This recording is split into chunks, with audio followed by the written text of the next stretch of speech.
നമസ്കാരം, ഞാൻ റസ്റ്റിൻ ജോസഫ്. ഞാനിപ്പോൾ നിൽക്കുന്ന കൊച്ചി എയർപോർട്ടിനടുത്തുള്ള CMR ഐന ഹാർമോണി എന്ന വില്ല പ്രൊജക്റ്റിലാണുള്ളത്.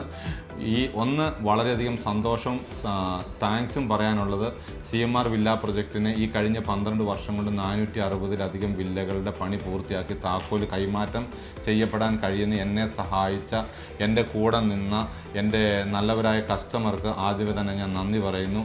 CMR വില്ല പ്രൊജക്റ്റിൻ്റെ കരുവഞ്ചാലിലെയും തളിപ്പറമ്പിലെയും കണ്ണൂരിലെയും എല്ലാ പ്രൊജക്റ്റിലും വില്ലകൾ വാങ്ങിക്കുകയും ഒന്നിലധികം വീടുകൾ വാങ്ങിക്കുകയും 3-4 വീടുകൾ വാങ്ങിച്ചവരെയും ഹൃദയപൂർവ്വത്തിൻ്റെ ഭാഷയിൽ ആദ്യമേ സ്മരിക്കുന്നു. നിങ്ങൾ എനിക്ക് ഇതുവരെ തന്നിരിക്കുന്ന ഉപദേശങ്ങളും മാർഗനിർദ്ദേശങ്ങളും കൊണ്ട് മാത്രമാണ് ഞാൻ ഇന്ന് ഈ നിലയിലേക്ക് എത്തിയിരിക്കുന്നത്. എനിക്ക് വേണ്ടി ഉപദേശങ്ങളും മാർഗനിർദ്ദേശങ്ങളും തന്ന നിങ്ങൾക്ക് ഓരോരുത്തർക്കും ഹൃദയത്തിൻ്റെ ഭാഷയിൽ ഞാൻ നന്ദി പറയുന്നു. അതുകൊണ്ട് മാത്രമാണ് ഞാൻ ഇന്നിവിടെ എത്തിയിരിക്കുന്നത്. ജീവിതത്തിൽ ഏറ്റവും വലിയൊരു അഭിമാന മുഹൂർത്തമാണ് ഇത്. കാരണം കൊച്ചി എന്ന് പറയുന്ന കേരളത്തിൻ്റെ ഒരു സെൻട്രൽ ഹബ്ബായ കൊച്ചി ഇൻ്റർനാഷണൽ എയർപോർട്ടിന് അടുത്ത് ഒരു വില്ല പ്രൊജക്റ്റ് ചെയ്യുക എന്ന് പറയുന്നത് വളരെ സന്തോഷകരമാണ്. ഇവിടെ ഞങ്ങളുടെ പ്രൊജക്റ്റിനകത്ത് ആരംഭം കുറിച്ചിരിക്കുന്നത് 3 ബെഡ്റൂം 3 ബാത്റൂം വരുന്ന വീടിന് 60 ലക്ഷം രൂപയും 4 ബെഡ്റൂം 4 ബാത്റൂമിൻ്റെ വീടിന് 70 ലക്ഷം രൂപയും കോമൺ ആയിട്ട് ഇവിടെ കൊടുക്കുന്നത് swimming pool, club house, garden, gymnasium, library, open stadium, children's play area, garden, barbecue counter എന്നിങ്ങനെ 25-ലധികമുള്ള കോമൺ ഫെസിലിറ്റികളോട് കൂടി കൊടുക്കുന്നുണ്ട്. ഈ കോമൺ ഫെസിലിറ്റികളെല്ലാം ഞങ്ങൾ കൊടുക്കുമെന്നല്ല പറഞ്ഞ് 2025 ഡിസംബർ 29 തിങ്കളാഴ്ച കോമൺ ഫെസിലിറ്റി എല്ലാം പൂർത്തിയാക്കും. സപ്പോസ് എന്തെങ്കിലും കാരണവശാൽ ബിൽഡറിൻ്റെ അഭാവം കൊണ്ട് പൂർത്തിയാക്കാതെ വരുവാണെങ്കിൽ ഈ വീട് വാങ്ങിച്ചിരിക്കുന്ന ഓരോ കസ്റ്റമർക്കും വാങ്ങിച്ചിരിക്കുന്ന ടോട്ടൽ തുകയുടെ 20% കുറച്ച് നൽകിയാൽ മതി. അതായത് 70 ലക്ഷത്തിൻ്റെ വീട് വാങ്ങിക്കഴിഞ്ഞാൽ നിങ്ങൾ എനിക്ക് 14 ലക്ഷം രൂപ കുറച്ച് തന്നാൽ മതി. നമ്പർ 1. നമ്പർ 2, വീട് ബുക്ക് ചെയ്ത് വീടിൻ്റെ വർക്ക് സ്റ്റാർട്ട് ചെയ്ത് കഴിഞ്ഞാൽ 6 മാസം കൊണ്ട് വീടിൻ്റെ പണി പൂർത്തിയാക്കി താക്കോൽ നൽകും. എന്തെങ്കിലും കാരണവശാൽ ബിൽഡറിൻ്റെ അഭാവത്തിൽ താമസിക്കുകയാണ് എങ്കിൽ പറഞ്ഞ സമയത്ത് തീർക്കാൻ പറ്റിയിട്ടില്ലെങ്കിൽ ടോട്ടൽ കോസ്റ്റിൻ്റെ 20% നിങ്ങൾ എനിക്ക് കുറച്ച് തന്നാൽ മതി. അത് വിത്ത് എഗ്രിമെൻറ്റോട് കൂടിയാണ് പോകുന്നത്. പിന്നെ ഞങ്ങൾ ഇതുവരെ ടാർഗറ്റ് ചെയ്തിരിക്കുന്ന 460 വീടിനകത്ത് 450 വീടിനടുത്ത് കൊടുത്തിരിക്കുന്നത് ഗൾഫുകാരെ മാത്രം ടാർഗറ്റ് ചെയ്തിട്ടുണ്ട്. ഗൾഫിൽ ജോലി ചെയ്യുന്നത്, ഗൾഫ് എന്ന് ഉദ്ദേശിക്കുന്നത് UK, USA, Australia, Ireland, Kuwait, Qatar, Dubai, Bahrain, Israel, Italy മുതലുള്ള എല്ലാ രാജ്യങ്ങളും നമ്മൾ വീട് കൊടുത്തിട്ടുണ്ട്. അങ്ങനെ ജോലി ചെയ്യുന്ന മലയാളികൾക്ക് ഒറ്റയടിക്ക് 60 ലക്ഷം 70 ലക്ഷം എടുക്കാൻ ബുദ്ധിമുട്ടുള്ളവർ ആദ്യം എനിക്ക് 1 ലക്ഷം രൂപ അഡ്വാൻസ് തന്നാൽ മതി. 4 ലക്ഷം രൂപ താക്കോൽ നൽകുമ്പോൾ തന്നാൽ മതി. ബാക്കി എമൗണ്ടിന് ഞങ്ങൾ ബാങ്കിൽ നിന്ന് ലോൺ അറേഞ്ച് തരും. ലോൺ കൊടുക്കുന്നത് നിങ്ങൾക്ക് ഏത് ബാങ്കിലാണോ അക്കൗണ്ട് ഉള്ളത് ആ ബാങ്കിൽ നിന്ന്, ഏതാണോ ബാങ്ക് അക്കൗണ്ട് ഉള്ള നാഷണലൈസ്ഡ് ബാങ്കിൽ നിന്ന് നിങ്ങൾക്ക് ആവശ്യത്തിനുള്ള ഫണ്ട് ലോൺ ഉണ്ട്. ഇത് പ്രൊജക്റ്റ് ബാങ്ക് അപ്രൂവൽ ചെയ്തിട്ടുള്ളതാണ്. കൂടാതെ ഇതിൻ്റെ റെറ രജിസ്ട്രേഷന് വേണ്ടിയിട്ടുള്ള ഫയലുകൾ നീങ്ങിക്കൊണ്ടിരിക്കുന്നതാണ്. വിത്തിൻ ഒരു 1 മന്ത് കൊണ്ട് റെറ രജിസ്ട്രേഷൻ കിട്ടും. അതിൻ്റെ രീതിയിൽ എല്ലാ ഡെവലപ്മെൻറ്റും കഴിഞ്ഞുകൊണ്ടിരിക്കുകയാണ്. അതിനുശേഷം മാത്രമാണ് ഞങ്ങൾ ഓരോന്നിൻ്റെ ക്യാഷ് വാങ്ങിക്കുന്നുണ്ട്. പണമിടപാടുകളെല്ലാം റെറയുടെ റൂള് പ്രകാരം മാത്രമായിരിക്കും മുമ്പോട്ട് പോകുന്നത്. Thank you. നിങ്ങൾ വരിക, സൈറ്റ് കാണുക. Thank you very much. നല്ലൊരു ദിവസം.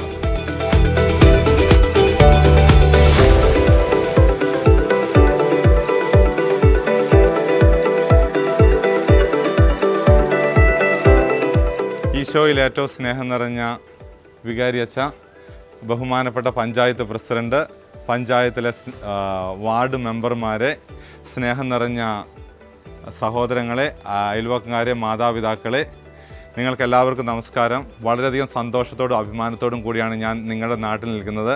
വളരെ അപ്രതീക്ഷിതമായിട്ടാണ് ഞാൻ ഇവിടെ ഇങ്ങനെ ഒരു സ്ഥലം കൊടുക്കാനുണ്ടെന്ന് അറിയുന്നത്. എന്നോട് ഒരു ദിവസം ഒരു രാത്രിയിൽ ഒരു 9 മണിയായപ്പോൾ ഒരാൾ പറഞ്ഞു ഇങ്ങനെ ഒരു സ്ഥലം കൊടുക്കുന്നുണ്ടെന്ന് പറഞ്ഞു. ഞാൻ അന്നേരം ലുലു മാളിലായിരുന്നു ഉണ്ടായിരുന്നത്. അപ്പം ജസ്റ്റ് രാത്രി 10:30 ആകുമ്പോഴാണ് ഞാനിവിടെ വന്ന് ഈ സ്ഥലം കാണുന്നത്. കണ്ടു കഴിഞ്ഞപ്പോഴത്തേക്ക് ഈ സ്ഥലത്ത് എനിക്ക് സ്ഥലം ഇഷ്ടപ്പെട്ടു. ഞാൻ തിരിച്ച് പോയപ്പോഴത്തേക്കും തൊട്ടടുത്ത് പള്ളി കണ്ടു. അപ്പോൾ അന്തോനിസ്നാളിൻ്റെ പള്ളി കണ്ടപ്പോൾ ഞാൻ പറഞ്ഞു, അന്തോനിസ്നാളില എനിക്ക് ഇവിടെ ഒരു വില്ല പ്രൊജക്റ്റ് ചെയ്യണമെന്ന് ആഗ്രഹമുണ്ട്. അന്തോനിസ്നാളുടെ താല്പര്യമാണെങ്കിൽ എന്നെ ഇവിടത്തേക്ക് കൂട്ടിക്കൊണ്ട് വരാൻ ആഗ്രഹമുള്ള ഒരാണെങ്കിൽ ഒരിക്കലും ഇതൊരു നല്ലൊരു സംരംഭമാണെങ്കിൽ മാത്രമേ എന്നെ ഇങ്ങോട്ട് കൊണ്ടുവരാവുള്ളൂ എന്ന് ഞാൻ അവിടെ വന്ന് പറഞ്ഞു. അതിനുശേഷം ഞാൻ കുറച്ച് ദിവസം കഴിഞ്ഞിട്ട് വീണ്ടും വന്നു. ഞാൻ വികാരി അച്ഛനെ കണ്ടു. കാര്യങ്ങളൊക്കെ സംസാരിച്ച് അച്ഛൻ പറഞ്ഞ് എല്ലാം പഠിച്ചിട്ട് നോക്കി ചെയ്യാൻ പറഞ്ഞു. പക്ഷേ എനിക്ക് ഇവിടെ വന്നതിന് ശേഷം ഓരോ ദിവസവും ഓരോ സ്റ്റെപ്പായിട്ട് വളരെയധികം അഭിമാനമാണ് എനിക്ക് ഈ നാടിനെ പറ്റി തോന്നുന്നത്. കാരണം ഞാനിവിടെ വന്നു, ഞങ്ങൾക്ക് താമസിക്കാൻ വീട് കിട്ടുന്നില്ല. അങ്ങനെ വന്നപ്പോഴത്തേക്കും നമ്മൾ ജോയിച്ചേട്ടൻ ഇവിടെ വെച്ച് കണ്ടു പറഞ്ഞു, അല്ല നിങ്ങൾക്ക് താമസിക്കാൻ എവിടെയെങ്കിലും വീടായോ? ഞാൻ പറഞ്ഞു ജോയിച്ചേട്ടൻ പല വീട് നോക്കി കേട്ടിട്ടില്ല. അപ്പം ജോയിച്ചേട്ടൻ പറഞ്ഞു എന്നാൽ ഒരു കാര്യം ചെയ്യുക, ഞാനും ഭാര്യയും മാത്രമേ ഉള്ളൂ വീട്ടിൽ, നിങ്ങൾ വന്നേക്കാൻ പറഞ്ഞു. അപ്പോൾ ഞാൻ ആ വീട്ടിൽ കയറി ചെന്നു, നോക്കിയപ്പോഴത്തേക്കും ഒരു വലിയ വീട്. അപ്പോൾ മുകളിലത്തെ നില നിങ്ങൾ ഉപയോഗിച്ചാൽ പറഞ്ഞു. ഞാൻ അവിടെ കയറി, നമുക്ക് സത്യം പറഞ്ഞാൽ ഒരാൾ താമസിക്കാൻ വളരെ അസ്വസ്ഥതയാണ് തോന്നിയത്. കാരണം എന്താ വെച്ചാൽ ഒരു പ്രായമായ ഒരു അച്ചായനും അമ്മച്ചിയും മാത്രം താമസിക്കുന്ന ഒരു വീട്ടിൽ ഞങ്ങളോട് ഫ്രീ ആയിട്ട് താമസിക്കണം പറയാം. പിന്നെ നമ്മൾ കണ്ണൂരിൽ നിന്ന് ഞങ്ങളെപ്പറ്റി യാതൊന്നും അറിയത്തില്ല. അപ്പം ഞാൻ എന്നിട്ട് ചോദിച്ചു, അച്ചായ ഇതിന് വാടക എത്ര? വാടകയ്ക്കൊന്നുമല്ല, ഫ്രീ ആയിട്ടാണ്, എത്ര നാൾ വേണമെങ്കിലും ഇവിടെ താമസിക്കണം. പക്ഷേ ഇവിടെ വന്ന് പരിചയപ്പെട്ടത് മുഴുവൻ തൊട്ട് അതേപോലെ എല്ലാം ഒരു ദൈവത്തിൻ്റെ ഒരു നിമിത്തമാണ്. ഇവിടെ തന്നെ ഇത്രയും സമയം കൊണ്ട്, ഈ ഒരു 15 ദിവസം കൊണ്ട് ഞങ്ങൾക്ക് ഈ ഒരു കണ്ടീഷൻ, 10 ദിവസം കൊണ്ടാണ് അച്ഛനിവിടെ ഇതിന് കല്ലിട്ടതിന് ശേഷം അച്ഛൻ എന്നോട് ചോദിച്ചു, ഞാൻ ആ കല്ലിടുന്ന അന്ന് തന്നെ ഞാൻ അച്ഛന് പറഞ്ഞു, അച്ഛാ 18-ാം തീയതിയാണ് ഓഫീസിൻ്റെ ഇനാഗ്രേഷൻ. അച്ഛൻ ഞെട്ടോട് ചോദിച്ചു, 18-ാം തീയതി ഇതാവുമോ എന്ന് അച്ഛൻ എന്ന് ഒരു അത്ഭുതത്തോടെ ചോദിച്ചു. ഞാൻ പറഞ്ഞു, അച്ഛൻ എല്ലാം ദൈവം നടത്തിക്കോളും. പക്ഷേ വളരെ സന്തോഷകരവും അഭിമാനത്തോടും കൂടിയിട്ട്, പക്ഷേ നമുക്ക് പഞ്ചായത്തിൽ നിന്നാണേലും ടൗൺ പ്ലാനിങ്ങിൽ നിന്നാണേലും നമ്മൾ പ്രതീക്ഷിക്കുന്നതിനേക്കാളും അപ്പുറത്തുള്ള ഒരു സഹകരണമാണ് എനിക്ക് ഇതുവരെയും കിട്ടിയിരിക്കുന്നത്. അതിനുവേണ്ടി ഹൃദയപൂർവ്വം ഞാൻ നിങ്ങൾക്ക് ഓരോരുത്തർക്കും നന്ദി പറയുന്നു. എല്ലാവരെയും ഈ ഒരു പരിപാടിയിലേക്ക് ഇവിടെ എത്തിച്ചേർന്നതിന് നിങ്ങളെല്ലാവരെയും ഹൃദയത്തിൻ്റെ ഭാഷയിൽ സ്വാഗതം ചെയ്യുന്നു. Thank you. നമുക്ക് ബഹുമാനപ്പെട്ട പഞ്ചായത്ത് പ്രസിഡന്റ് ക്ഷണിക്കുന്നു. ആദ്യമേ നമ്മൾ ഇതിൻ്റെ നാട മുറിക്കുകയാണ്. നാട മുറിച്ചതിന് ശേഷം ബഹുമാനപ്പെട്ട വികാരി അച്ഛൻ നമ്മുടെ ഓഫീസ് ഇനാഗ്രേഷൻ ചെയ്യുന്നു. അതുപോലെ ഇന്ന് 2 വീടിൻ്റെ കട്ടിള വെക്കുന്നുണ്ട്. അച്ഛൻ കട്ടിള വെഞ്ചരിക്കുന്നതാണ്. ഓക്കെ, എല്ലാവരും സ്വാഗതം ചെയ്യുന്നു. Thank you.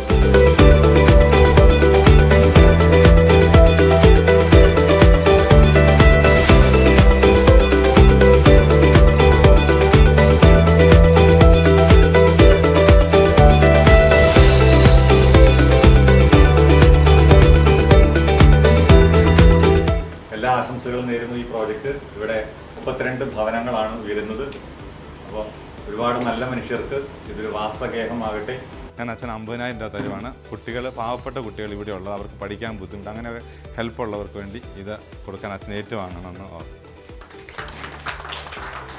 അതുപോലെ തന്നെ ബഹുമാനപ്പെട്ട പഞ്ചായത്ത് പ്രസിഡന്റ്, അപ്പം അതുപോലെ ഇത് പഞ്ചായത്ത് ഭാഗങ്ങൾ, അപ്പോൾ അച്ഛൻ്റേതായ ഇത് ചെയ്യും. പ്രസിഡൻറ്റിൻ്റെ ഭാഗത്ത് ഇതുപോലെ കുട്ടികൾക്ക് പഠിക്കാൻ ബുദ്ധിമുട്ട്, സാമ്പത്തികമായിട്ട് പിന്നോക്കം തന്നെ ഇതൊരു 50,000 രൂപയുണ്ട്. ഇതൊരു ചെറിയ സംഭാവനയാണ്. അതൊന്ന് 2 പേരും ഇവിടെ ഒന്ന്. അതുപോലെ തന്നെ ഒരു ഉറപ്പ് വരുവാണ്, 2025 ഡിസംബർ 30-ാം തീയതിയാണ് ഞങ്ങൾ ഈ പ്രൊജക്റ്റ് തീർക്കുന്നത്. അപ്പം വരുന്ന ക്രിസ്മസിന്, 2025 ക്രിസ്മസിന് നമ്മുടെ ഈ ഇടവകയിലുള്ള ഒരു നിർധനായ ഒരു കുട്ടി, ഒരാൾക്ക് ഒരു വീടിൻ്റെ സഹായമായിട്ട് ഒരു 5 ലക്ഷം രൂപയ്ക്ക് ബഡ്ജറ്റിലുള്ള ഒരു വീട് വെഞ്ചരിക്കുക. എല്ലാവരും വരണം. അച്ഛനെ കൊണ്ടത് കൈകാര്യം ചെയ്യിക്കുന്നതാണ്. അച്ഛൻ അതിനുവേണ്ടി ഒരാളെ സെലക്ട് ചെയ്യണം. ആ ഒരു 5 ലക്ഷം രൂപ ബഡ്ജറ്റിലൊരു വീട്. അതുപോലെ തന്നെ പ്രസിഡൻറ്റിൻ്റെ പഞ്ചായത്തിലുള്ള ഒരാൾക്ക് പ്രസിഡൻറ്റ് സെലക്ട് ചെയ്തിട്ട് ഒരു നിർധനായ ഒരാൾക്ക് ഒരു 5 ലക്ഷം രൂപ ബഡ്ജറ്റിലുള്ളൊരു വീട് ഞങ്ങൾ ചെയ്തു തരുന്നതാണ്. അതും നമുക്ക് ഡിസംബർ 25-ാം തീയതി അവർക്ക് വീട്ടിൽ കയറി താമസിക്കാനുള്ള അവസരം ഒരുക്കി കൊടുക്കാനായിട്ട് കണ്ടെത്തണം. അതിനുള്ള സാമ്പത്തിക സഹായം ഞാൻ ചെയ്തോളാം എന്ന് ഓർമ്മിക്കുന്നു.